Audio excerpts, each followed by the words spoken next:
You wake up tired, you work tired, you go to bed tired. And the scariest part is you've started to think this is just normal adult life. But it's not. Think for a second about your grandparents. They woke up early, they walked more, they did physical work, manual work.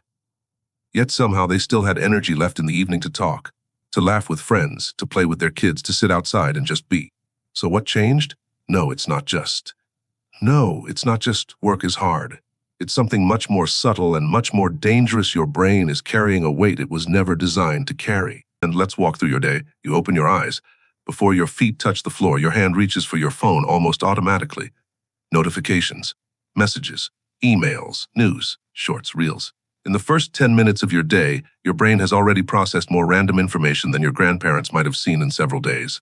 Then work starts. Slack pings, WhatsApp groups, Zoom calls, email stacked on emails. Just want something.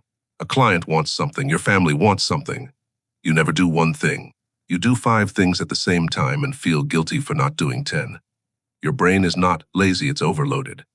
And when an overloaded system keeps running without a break, it doesn't just get tired. It starts to shut down, so you go to the doctor. Blood tests, thyroid, iron, vitamins. Everything looks normal. The doctor smiles and says, "You're healthy." It's probably stress. Try to rest more. But how do you rest when you've forgotten how? You lie on the couch to relax, and you open another app. You try to sleep, but your mind is still scrolling even with your eyes closed. Here is a hard truth: you are not just exhausted, you are overstimulated. And stimulation is not energy. Stimulation is what burns energy. A defair and why off usai iniwai. While the modern world is drowning in burnout, there is a culture that has been studying energy for centuries: Japan. Now, Japan is not some magical paradise. They even have a word for literally dying from overwork, karshi. But hidden inside that same culture are ancient tools that warriors, monks, and craftsmen used to stay sharp, alert, and alive under extreme pressure. Tools that modern neuroscience is only now starting to understand. In this video, you're going to learn 3 of those tools. 3 simple Japanese concepts that can completely change the way your brain uses energy.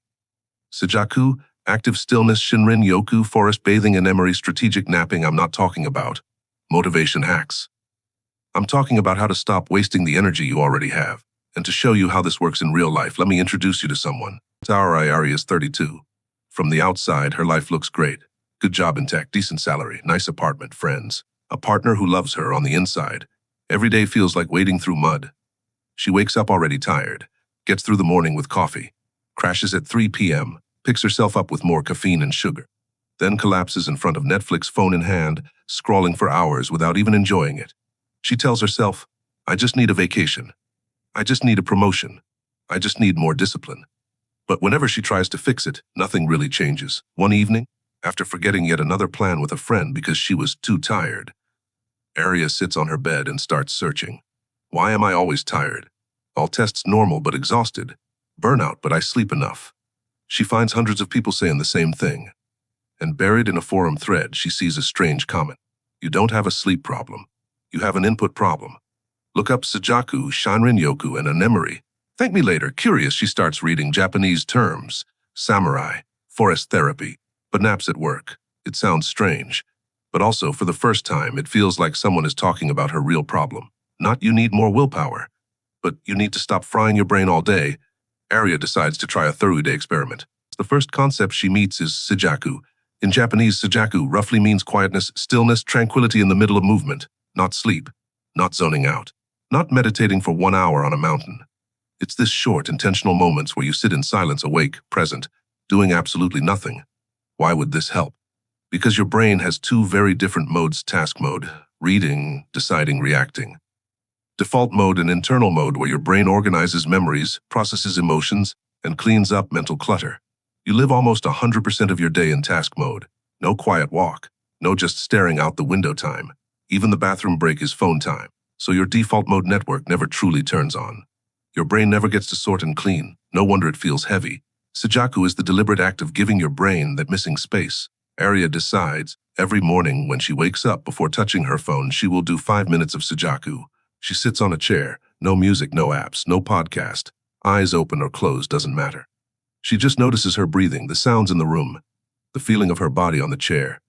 The first day, 5 minutes feels like torture. Her brain screams, check your messages. You're wasting time. What if there's an urgent email? But she keeps going. By day 4, Something interesting happens. She notices that after those 5 minutes, her thoughts are clearer. She doesn't slam into the day. She enters it. After a week, she increases to 10 minutes, and that tiny pocket of active stillness becomes the anchor of her entire morning. The second concept is Shinrin Yoku forest bathing. It doesn't mean taking a bath in the forest. It means bathing your senses in the atmosphere of a natural place. No workout, no step goal, no selfies. Just being among trees. In Japan, doctors actually prescribe this as forest therapy. Researchers like Dr. Ching Li have shown that spending even a couple of hours in a forest lowers cortisol, your stress hormone, reduces blood pressure, improves mood and focus, even boosts immune cells that fight infections and cancer. Why? Because your brain evolved in nature, not in notifications. The shapes of leaves, the sound of wind, the smell of soil, these are signals of safety to your nervous system. When your body feels safe, it moves from fight or flight into rest and repair. Arya doesn't live near a forest, but she does have a big park 20 minutes away, so she makes a rule twice a week, 1 hour. She will go to that park with no headphones and no phone. At first, it feels uncomfortable. She's so used to filling every second with content that silence feels weird. But then she starts noticing things she never saw, the rhythm of her footsteps, birds arguing in a tree, sunlight changing as clouds move. By the third visit, something clicks. She comes home from the park with a kind of deep calm she could never get from a weekend of Bing watching. Her anxiety drops, her sleep improves, her brain feels less tight. Inemuri. The third concept is Inemuri. In Japan, you'll see people napping on trains, in libraries, even at their desks. Literally, Inemuri means being present while asleep. It's not, I'm lazy, I give up. It's more like, I am resting now so I can be fully present later.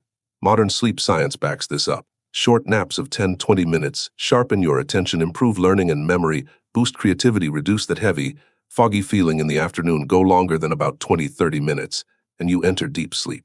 That's when you wake up groggy. Arya's afternoons are her worst time. She usually hits a wall around 3 p.m., so she decides after lunch, sometime between 1 p.m. and 3 p.m., she will take one 50-minute Inemuri break. No Netflix, no Instagram, just a timed micro-nap. She sets an alarm for 15 minutes, lies on the sofa, closes her eyes, and lets go. The first few days, she doesn't really fall asleep. She just drifts. But even that light drift does something. She opens her eyes when the alarm rings and realizes her mind feels clearer. She doesn't crave a third coffee. Her irritability drops over the next 2 weeks. This 15-minute habit gives her back hours of quality focus.